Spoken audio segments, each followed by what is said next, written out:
pleasant and humbling surprise of my life. And I honestly do not know what to think, nor do I know how to feel about it.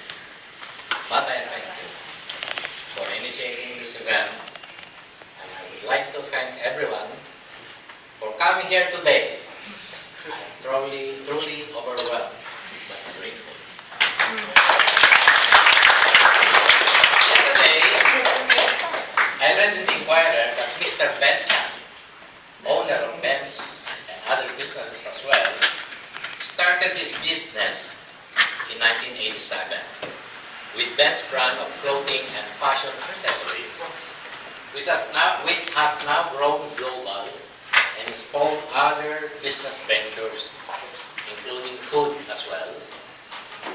His business has grown thick and fast. I started my career with donkeys. In 1987, I was hired by Mr. Andrew Tam, no less, 27 years ago, and I was given the job of area sales manager for Central. Yes, sir.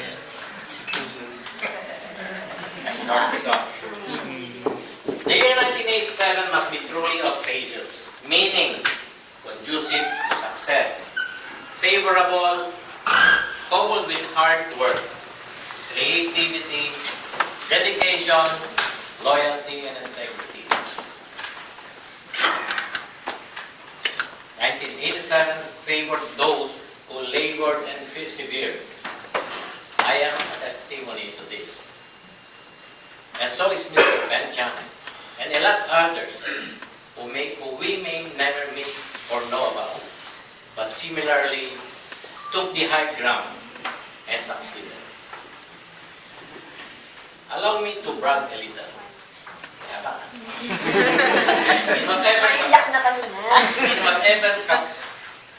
In whatever capacity as sales practitioner, I always increase the sales production in whatever area I am assigned to. It is an achievement, which for me means a lot more than the monetary reward that comes after. For an employee like most of us here, what could success mean?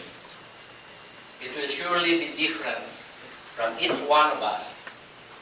Let me tell you why I believe I have achieved success. Career-wise, I'm closing the chapter as Vice President for Sales. From an extract salesman who covered each and every sari-sari store, from the hinterlands of the mountain province to the notorious street of Tundo, to booking salesman braving the storms in a ferry boat to cover the islands, to sales supervisor, to district manager, and at the top of the heap as Vice President for Sales. I could have asked for more. But I have a confession to make. I never aspired for that position. I never thought of myself capable of the demands of the job. And I could not care less if the job will pay so much more, will give authority over at least 100 subordinates, and so many firms that could actually intoxicate a lesser man. I know the demands of the job, and I know the great responsibilities that come with it.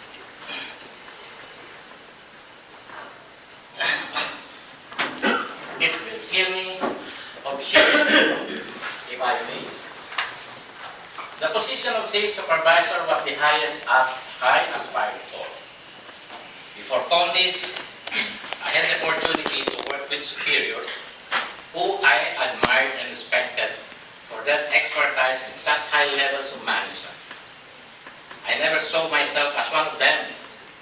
Out of my league, I told myself.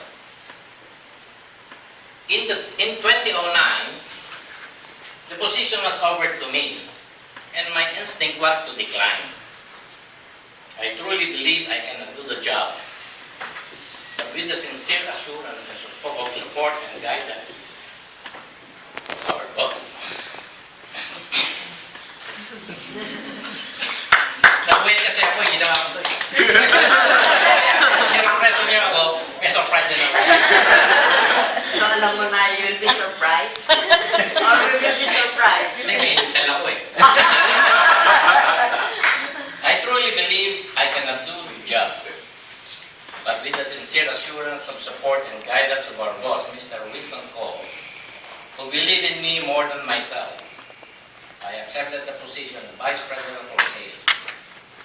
As I had known all along, it was not going to be easy, to say the least.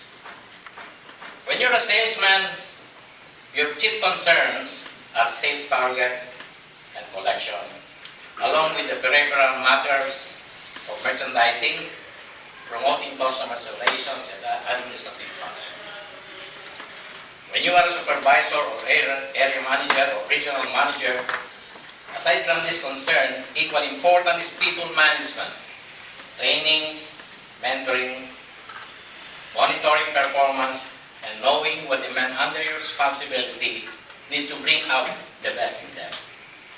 They are, after all, the frontliners who will spell the difference between your failure and success in your job. You do not just yell orders, nor play softy.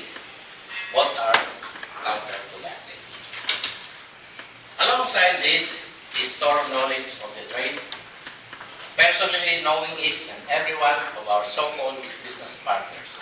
And of course, closely monitoring the competition, which do not sleep nor rest to tackle us from the business equally critical. As Vice President for Sales, as regional managers, a Vice President for Sales, as regional managers, ASM, sales supervisors, and sales under him, an army of varied personalities. A team that should work in total cooperation with each other, in total support of one another. This is a truly daunting task, mainly because personalities are class, level of capabilities vary, and a lot of other reasons. The Vice President should be on top of everything, must therefore know more than anyone under him, geography, market potential of its territory, the profiles of men and women under him, other things, in order to make plans to meet whatever challenges the market and the trade will pose. A plan that will work. Which is why I am a hands-on Vice President. I want information that is accurate and prompt. Not that I do not trust the managers under me, but sometimes I get a feeling that something is wrong somewhere. I had to find out for myself, so I work the field all the time.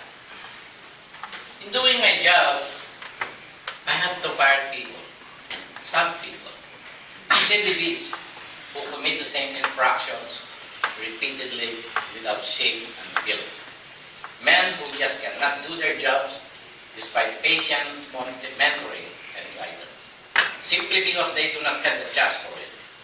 Subordinates who still lie and yet as the goal to challenge management. I feel bad about those decisions, but that is the way it works in the real world. I was simply doing my job, no matter how unpopular I may become. Well, after all, as my former respected superior said, we are not running a popularity contest. However, there are circumstances when the men I fired learned from the experiences and did a lot better later in other endeavors. Whatever I did, whatever decisions I made, none comes from my personal feelings. When my job is concerned, I am most objective 99% of the time. After all, I am human who makes mistakes too. I am retiring from employment after 44 years, of which the last 27 years masses of people I'm truly grateful to for having given me the support, camaraderie, and belongingness that made my stay with the company a truly wonderful experience that will evoke good memories whenever I look back. My wife made me promise never to revisit the hurricanes and just focus on all the good things.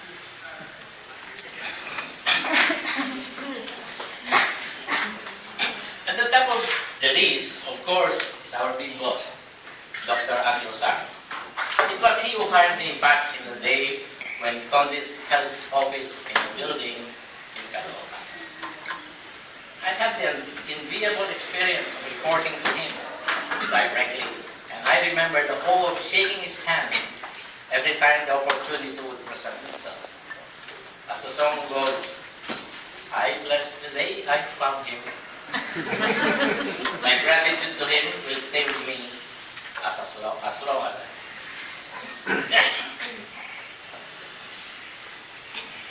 Mrs. Stan is a constant source of inspiration, and our few encounters are memorable to me.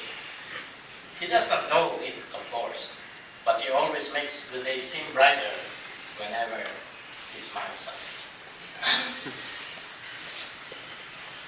I am forever indebted to Mr. Ko for all the kindness, support, and understanding and shown me.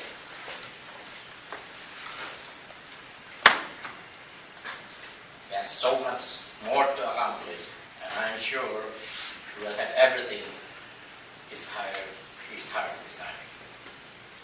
To the men and women of Sales Force who endeavored their best to hit sales targets, I thank and salute you.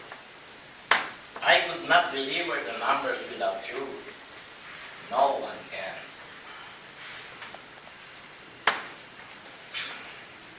Support staff, men and women of our marketing, accounting, credit and collection, branch operation, logistics, and the utilities guys who ably assist the sales group during meeting. Thank you very much. I will miss the action and all of you, but I'm truly looking forward to spending the days ahead with my family, especially my wife, who patiently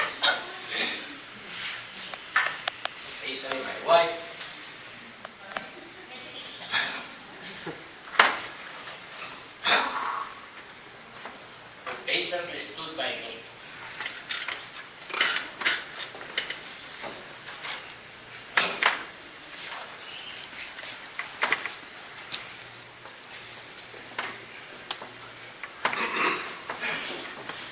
And gave me all the time I needed to do my job.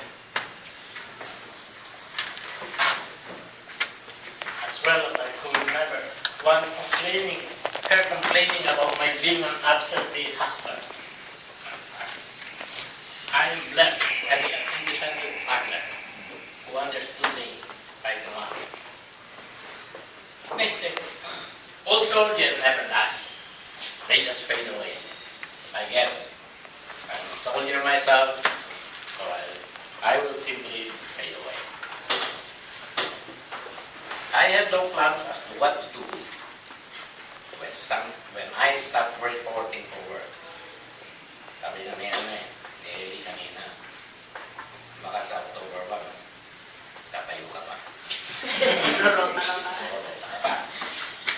Nor do I know what the future will hold.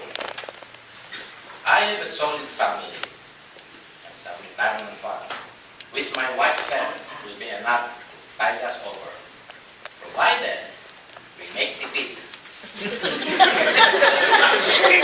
not get very sick and do not live for much longer. I hope she is joking. GBT matters. Saying goodbye is never easy, and it is always sad.